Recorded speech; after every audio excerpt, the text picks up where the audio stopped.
জেলা প্রশাসক পদ নিয়ে সচিবালয়ে হট্টগোলের ঘটনায় 17 উপসচিবকে শাস্তি দেওয়ার সুপারিশ করেছে এই ঘটনায় গঠিত কমিটি। বিকালে জনপ্রশাসন মন্ত্রণালয়ের এক ব্রিফিংয়ে সিনিয়র সচিব ড মোহাম্মদ মোখলেসুর রহমান এই তথ্য জানিয়েছেন।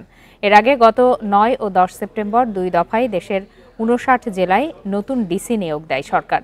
এই পদে নিয়োগ না পেয়ে গত 10 সেপ্টেম্বর জনপ্রশাসন মন্ত্রণালয়ের যুগ্ম সচিব KM আলী আজমের কক্ষে হট্টগোল করেন উপসচিব পর্যায়ের একদল বিক্ষুব্ধ কর্মকর্তা। তাদের দাবি, আগের সরকারে পদোন্নতি বঞ্চিত ছিলেন তারা, আর অন্তর্বর্তীকালীন সরকার সম্প্রতি তাদের উপসচিব পদে পদোন্নতি দিয়েছে। তবে তাদের প্রত্যাশা ছিল জেলা প্রশাসকের পদ। এছাড়া 3 কোটি টাকার ক্যাশ চেক দিয়ে ডিসির পদায়ন শিরোনামে সম্প্রতি একটি জাতীয় দৈনিকে সংবাদ প্রকাশিত হয়। এ বিষয়ে জনপ্রশাসন মন্ত্রণালয়ের সিনিয়র সচিব বলেন, সংবাদটি ভুয়া ও উদ্দেশ্য প্রণোদিত।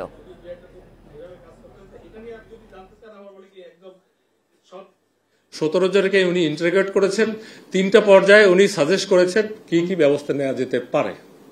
নাম্বার 1, 8 জনকে বলা হয়েছে যে তদন্ত সাপেক্ষে কিছু প্রসিডিউর আছে, গুরুদণ্ড দেওয়া যেতে পারে।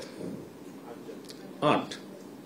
4 জনকে বলা হয়েছে বিভিন্ন তদন্ত সাপেক্ষে এবং আমাদের বিধিবিধান আছে, লঘুদণ্ড দেওয়া যেতে পারে।